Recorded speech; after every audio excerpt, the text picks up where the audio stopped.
Hi, and welcome to Run Tall. I'm Tim. Thanks for being here. I always appreciate the time that you and I get to spend together, so thanks for tuning in. And I hope wherever you are that you're happy, healthy, and staying safe. On today's video, I'm going to be reviewing the Nike Air Zoom AlphaFly Next Percent 2.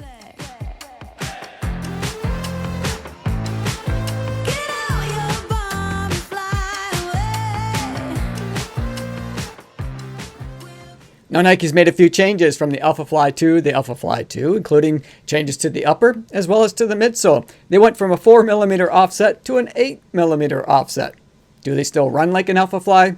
Are they worth the $275 that they're asking for them? Well, those are the questions that we're going to try to answer today, so be sure to stick around. But before I get into it too far, I always like to demonstrate what it looks like to run in the shoes I'm about to review for you. So let's do that, but then when we come back together, I'm going to take a real close look at the Nike Air Zoom AlphaFly Next Percent 2.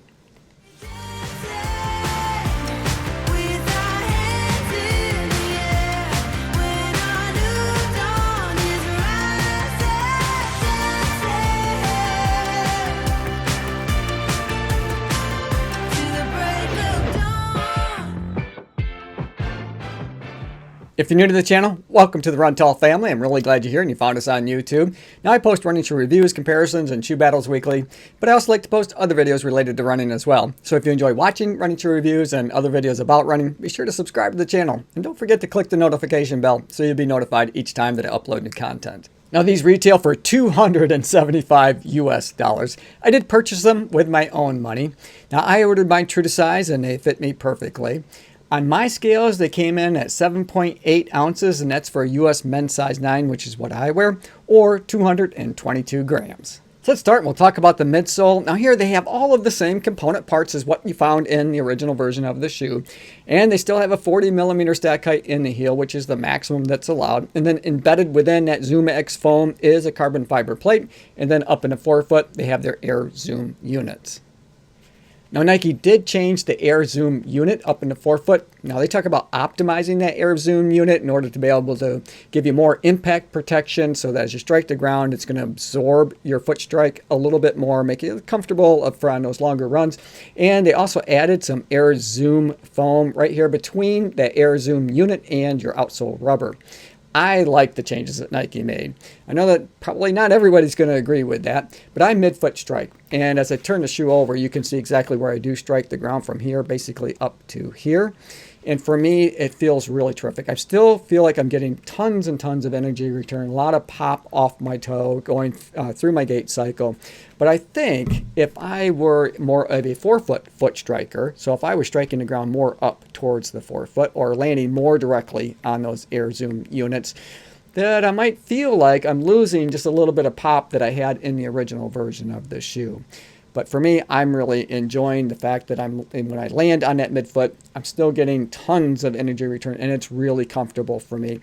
And there's a couple of other reasons why. Not just because they added that little bit of Air Zoom foam up here in the forefoot of the shoe underneath that Air unit, but also they made some changes to the arch support, and that was huge for me. That's the first thing that I noticed. So if I turn and we look at the medial side of the shoe, it's somewhat difficult to tell looking from here, but they really brought up that arch support quite a bit higher. It's noticeably more than what they had in the original AlphaFly, which basically there's none. So the upper on the original version, it kind of just wraps around and just stops right there at the footbed.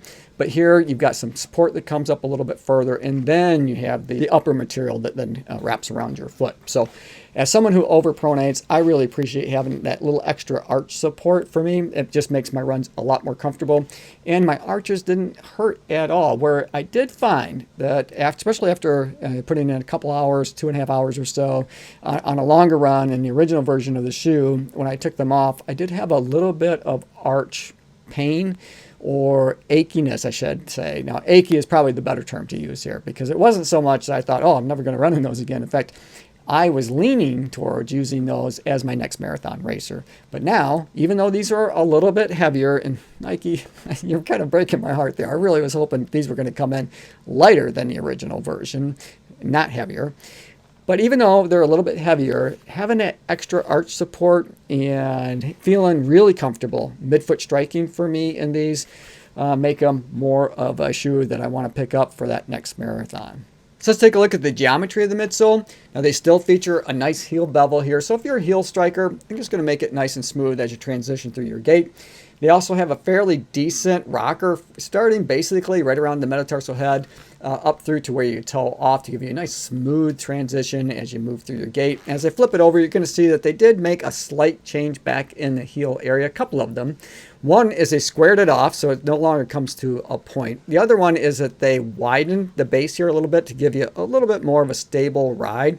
I did notice that when I was cornering, so I appreciate that. The other thing that I've noticed is that the groove that's back here in the heel is a little bit deeper than it is on the original version. So you can see where I'm striking the ground and where I'm compressing that ZoomX foam. You can see that there's still quite a bit of it that's not touched, that hasn't seen any kind of ground contact. So let's take a look at the original version and see if that holds true. So as I grab these and flip them over, nope. There is a lot of ground contact in that groove area because it's much more shallow. So I would say that I'm somewhat bottoming out in the original version, where I'm not finding that to be the case in the AlphaFly 2. The other thing that we should take a look at, as long as I got these flipped over, is the placement of the outsole rubber material. Now Nike is saying that this isn't necessarily a traditional rubber, that it's going to be a little bit more durable, so they did change that. But the placement is pretty much identical. So they're still having it running strips along in the back of the heel, which is perfect for me because you can see that's exactly where I'm striking the ground. And again, I don't have any real ground contact that's of that ZoomX foam that isn't covered in rubber anymore, at least not much of it. And then lots and lots of that outsole material to cover all of that ZoomX material and to protect your air units, as well as that carbon fiber plate that's embedded up in the toe. So I think they did a really good job here in the redesign of the midsole in terms of the geometry, with that slightly deeper groove here in the back in the heel area, and the change in the outsole material that they're using to make it just a little bit more durable. So let's take a look at the upper. Here they're using their Atom Knit 2.0. Lightweight, highly breathable, lots and lots of airflow, even more so than in the original version, which I found to be really comfortable underfoot. So Nike really outdid themselves here with the creating this upper for the AlphaFly 2. I felt like I had just about the same amount of room up in the toe box to be able to display my toes as what was in the original version. Plenty for me. However, I still have that one issue where I feel like, you know, my big toe is kind of rubbing up against that material at times. Not so much so that, you know, I wouldn't want to run in these again, but it is something that I did notice, and I noticed that, you know, in the original version as well as this one too. One of the major changes that they made, however, is with the eyelet chain. They went from kind of a hybrid of a traditional eyelet chain and a pass-through chain with the original version to a much more traditional eyelet system here. And they have, for lack of a better description, kind of a lace that is embedded within the upper material that runs along here, and then your lace is actually looped through that in order to be able to cinch your feet down and get you nice and comfortable. They still have that integrated tongue, so it's much more of a booty type of a construction there, but they did add some padding on the tongue, so this is a little bit different. Now, in the original version, the padding was pretty much just strictly in the center there to help keep the laces from cutting across the top of your midfoot, although I didn't have any issues with that. I always felt comfortable cinched in and laced up in the original version, but even more so here. So they have even a bit more padding. It's a little bit more dispersed, a little wider, and it goes more of the full length of where your laces are lining up. And then on the inside, now this is really interesting, so I'm going to give you an inside shot. So underneath where the tongue is, it's almost a ruffled type of a material, so it's kind of gathered there, and that feels really comfortable on top of my midfoot as well. So I think they did a really good job with making the changes to that lace enclosure system and where your laces are cinched up and coming across the top of your midfoot. So if you had issues maybe in the original version, maybe when you cinched yours down, you might have felt the laces a little bit across the top of your midfoot. I don't think you're going to have that issue in the AlphaFly 2, so that's something that they did address.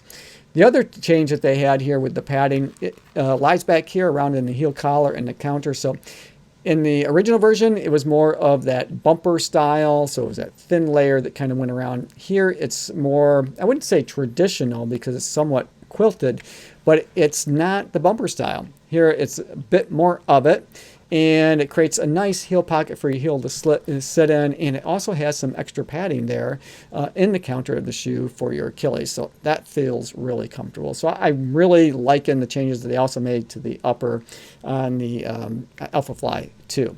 Then if I put it up on my shoulder, we're just going to give it the pinch test. I always like to do this, see how much structure there is here. And you know what? There's a lot of structure for a marathon racing shoe there. It's quite a bit of resistance there for me to try to pinch that in together. All of which, with that additional padding, creating a nice solid heel pocket and that little bit of structure that they have back in the heel, make these a really comfortable shoe to run in. I didn't have any heel slippage either side to side or up or down. So overall, I really like the changes that Nike has made to the AlphaFly 2. I wish that it wasn't heavier than the original version, but we'll have to deal with that. The upper is more comfortable. It's got a little more padding, especially around in the tongue and in that heel counter area in your Achilles. But I also really am enjoying that extra arch support and that little bit wider base. I just feel like it's a better fit for me because I overpronate. I have flat feet, and it makes them just a little bit more comfortable, and I don't have that same kind of ache in my arches when I've completed my run. Hey, thanks for making it to the end of the video. I hope you enjoyed it. I enjoyed making it for you. As always, run tall, run strong, be kind to one another. Thanks for watching, and we'll see you next time right here on Run Tall with Tim.